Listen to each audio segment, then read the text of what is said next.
Hi, Smart Community friends. I'm back with another bonus episode of the Smart Community podcast, sharing various guest answers to the question, where to next for smart cities and communities?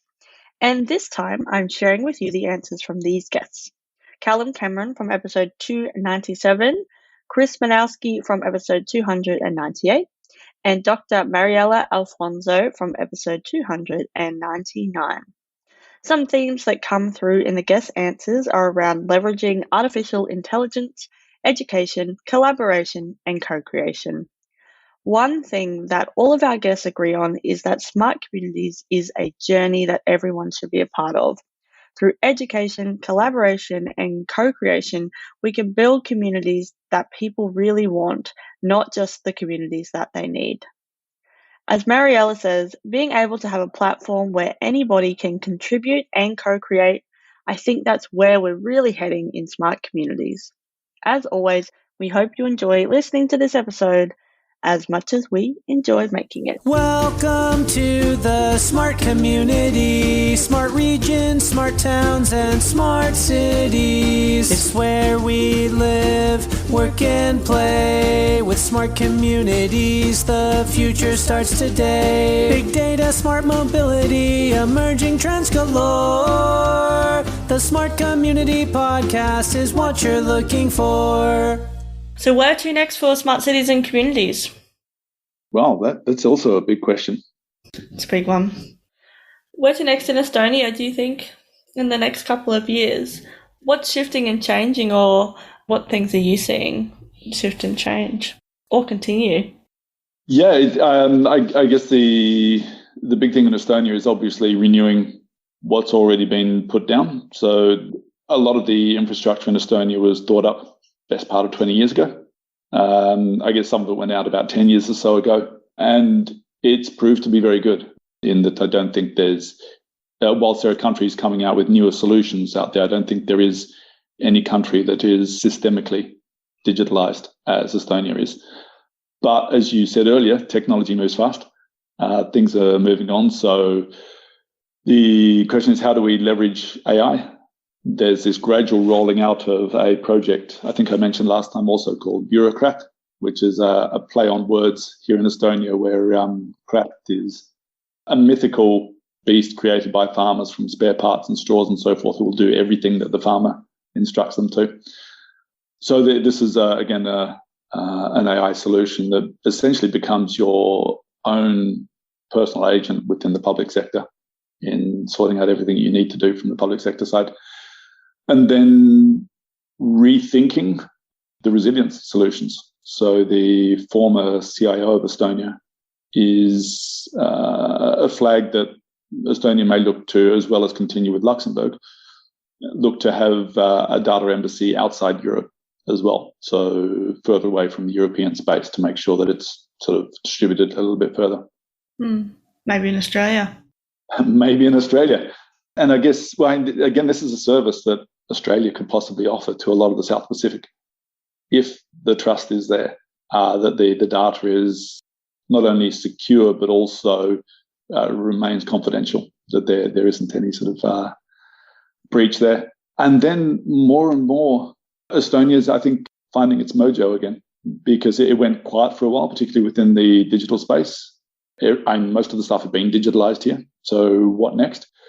And it was taken over by the government and led by the government. But now the government has, I guess, become far more confident again, and is now working a lot more with the entrepreneurial community to say, what next? What are we going to do next? What are we going to build next? That the government themselves are too busy to recognize.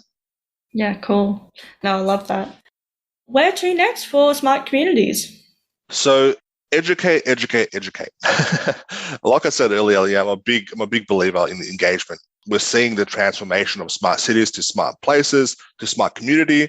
As practitioners, we need to continue to advocate on the benefits of data and technology and showcase how it's used as an enabler for an accessible place, essentially. I think we need to continue creating tangible wins for our community and really showcasing positive change.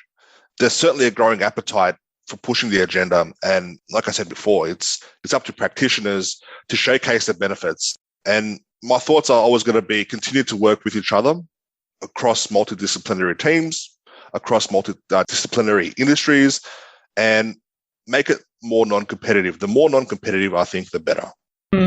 Yeah, the more that we can collaborate, I think, the better. And like you said, like people want to be, or like, you know, that community element, working together and then making that regional approach, because then everybody can benefit. And certain people want to live in certain communities for different reasons. And I think we're all so different that we're going to choose that based on what our preferences are and what we want, and, you know, where our family lives, all those type of things as well. But if we can offer this really great service, we really love to be here, the great places, then I think we can, really bring that together.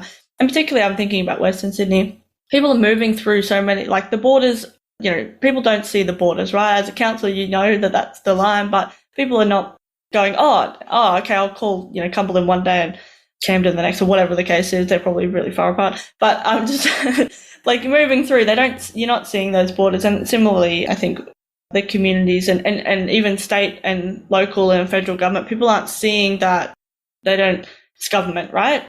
So the more we can work together, the more we can focus with that customer at the heart, I think is really, really important. Yeah, absolutely. And I also think it's important to include industry in that as well, and for them to take a seat on the table with both local, state and federal, because they're the ones creating the tech, aren't they?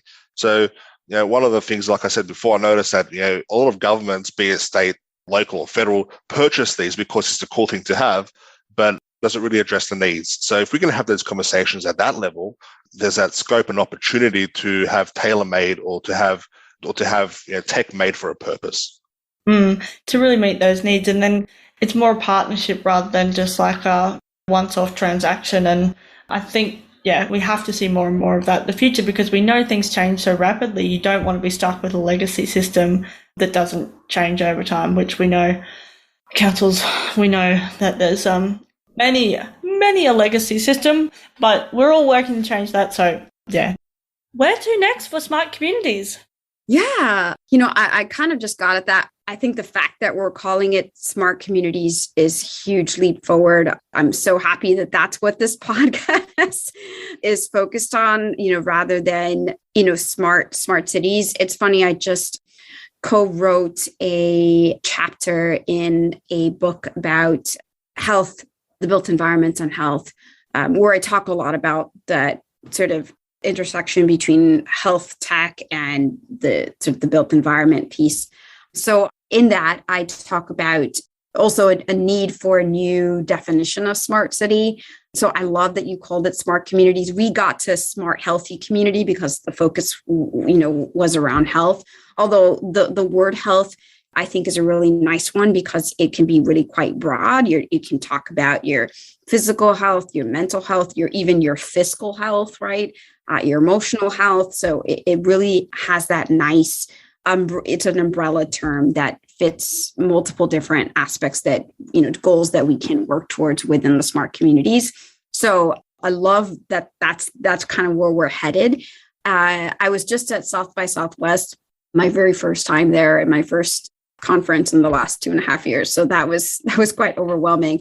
But I ended up randomly at some like blockchain event thing where they were talking about Web3. I was like, well, I don't even know what this Web3 thing is. I'm not sure everybody knows what it is exactly, but I think that there's definitely some potential there to take on this democratization of the internet, which is as best as I could kind of glean from what they were discussing.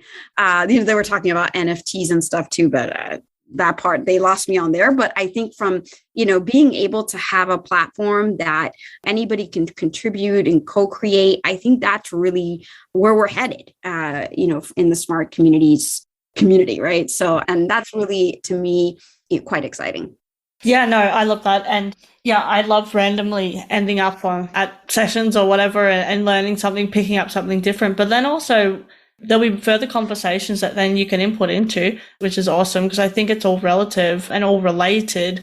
But yes, we're still trying to work that out. And there's things that, you know, that is very hypey at the moment, but looking at the substance underneath. And I mean, that's what I really tried to really do with the smart city space. I knew it was hype. I knew there was buzz there, but what substance could we glean from it? And that's where we, you know, shifted our language to smart communities, because then we could actually have better conversations, because not everyone wants to engage in smart city conversation, particularly if, one, it's not understood what it means, two, if they understand it to be just tech, and three, probably there's many more, but if you don't live in a city and you live in a regional area or on the outskirts, then you don't feel included in that conversation. And that's all valid, and I think that's why we shifted. And it's not that cities aren't important anymore. We know that they're important. We know how many people live in them. But there are so many different communities that live within cities, and then thinking about all those other things that jump into this conversation. And we know that there are so many other things. So yeah, I mean, communities is just more an inclusive term. Absolutely.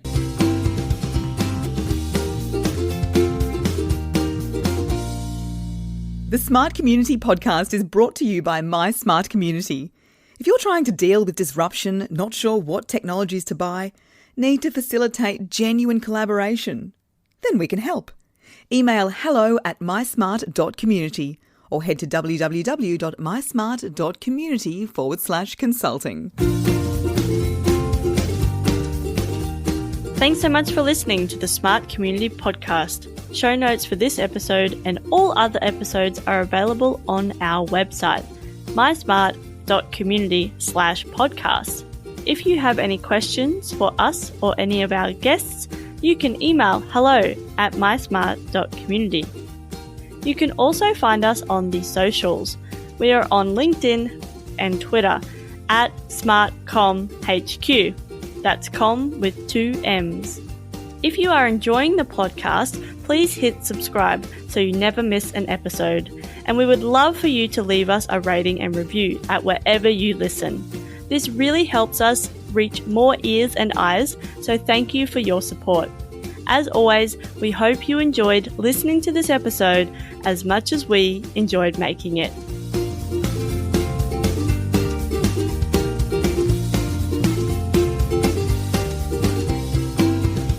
The Smart Community Podcast is what you're looking for.